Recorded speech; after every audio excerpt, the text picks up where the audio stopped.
Los antecedentes de la cultura de paz se pueden visualizar desde, desde la Segunda Guerra Mundial, cuando empieza a haber una preocupación por muchos investigadores por eliminar los enfrentamientos que había entre distintos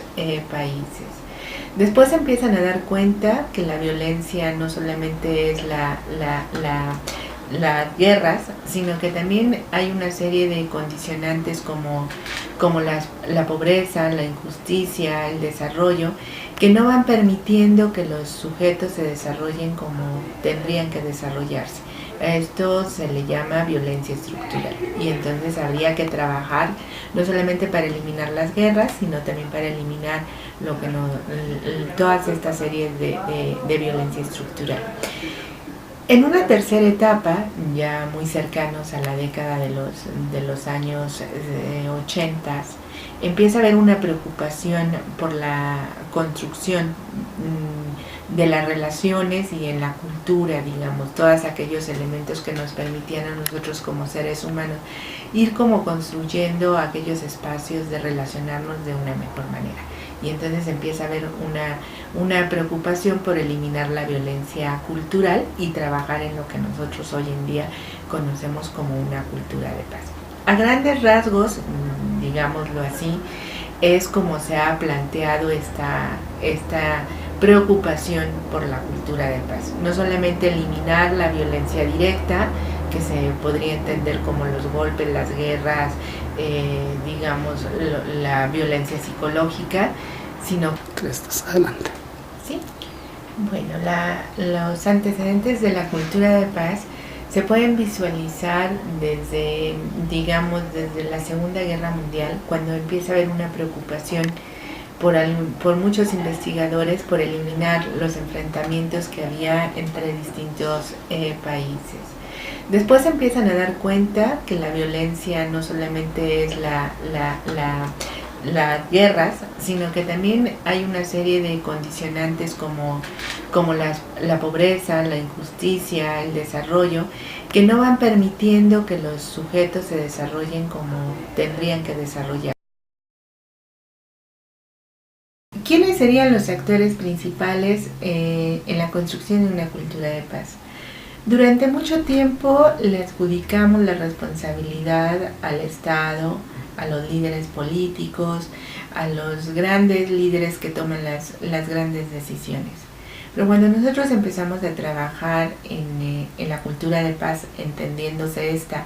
como las relaciones que nosotros tenemos los unos con los otros, cómo cultivamos esas relaciones para resolver de manera pacífica los conflictos, pues entonces entendemos que los actores principales en la construcción de una cultura de paz somos todos nosotros, los ciudadanos, diría Vicente Martínez Guzmán, los ciudadanos comunes y corrientes que nos permiten a nosotros generar y cultivar otro tipo de relaciones. ¿Qué tendríamos que hacer entonces para convertirnos nosotros en actores generadores o en actores agentes de cambio para proponer una cultura de paz? Bueno, estar conscientes de la violencia que vivimos y de que los conflictos no necesariamente son sinónimo de actos violentos, sino que los conflictos los vivimos todos los días y que tendríamos nosotros en esa misma medida la capacidad de resolver un conflicto de manera creativa y pacífica. Habría no solamente que tener conciencia de la violencia, sino también hacer una propuesta desde nuestra propia cotidianidad, que es el espacio donde construimos el sentido social, a partir de la cual nosotros podríamos estar generando esta cultura de paz. El aula se convierte en un espacio muy importante a partir del cual nosotros no solamente estamos educando para la paz, sino que también estamos educando en paz, porque a partir de cómo nosotros vamos resolviendo nuestros conflictos en el aula, cómo vamos enseñando a los niños o cómo vamos enseñándonos a nosotros cómo resolver estos conflictos, nosotros nos empezamos a convertir en generadores a partir de nuestras propias experiencias de esta cultura de paz. El impacto que se tiene de hacer y de generar como espacios colaborativos, porque la cultura de paz por una parte tiene que ver también con valores, ¿no? Estos valores que nos permitan a nosotros como comprender y cómo nos estamos relacionando.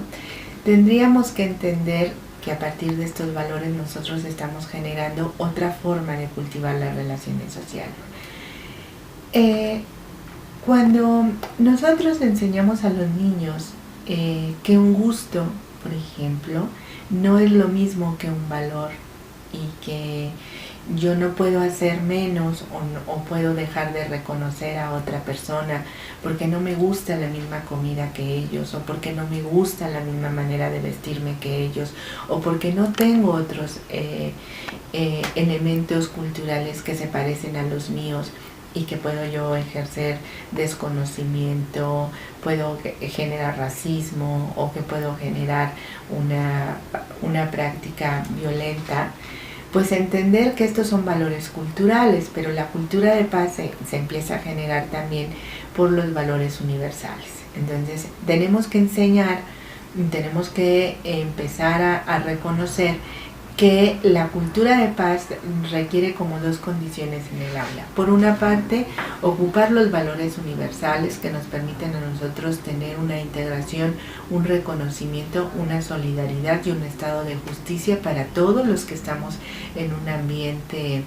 de aprendizaje en el aula. Y por el otro lado, empezar a tener estos espacios, porque la mejor manera de aprender estos valores es de manera vivencial. Es decir, a un niño no solamente se le puede dar una clase de cuáles son los valores, sino hay que hacerlo de manera vivencial. Entonces, bajo estas dos condicionantes de aprender los valores, pero de manera vivencial, nos vamos a permitir a nosotros generar como actores de cambio que no solamente se quedan en el aula, sino que van a trascender en los espacios a partir de los cuales los niños se van a ir desarrollando en su ámbito familiar. Si un niño aprende, por ejemplo, que en el aula es respetado, es reconocido, que es integrado y que siempre se está trabajando sobre espacios de justicia, seguramente estos procesos significativos para él los va a llevar a casa, y en el momento en que él vea que hay un proceso de injusticia, seguramente él también cuestione este proceso de injusticia que él está viviendo, porque vivencialmente está viendo en el aula que se pueden hacer las cosas de manera diferente y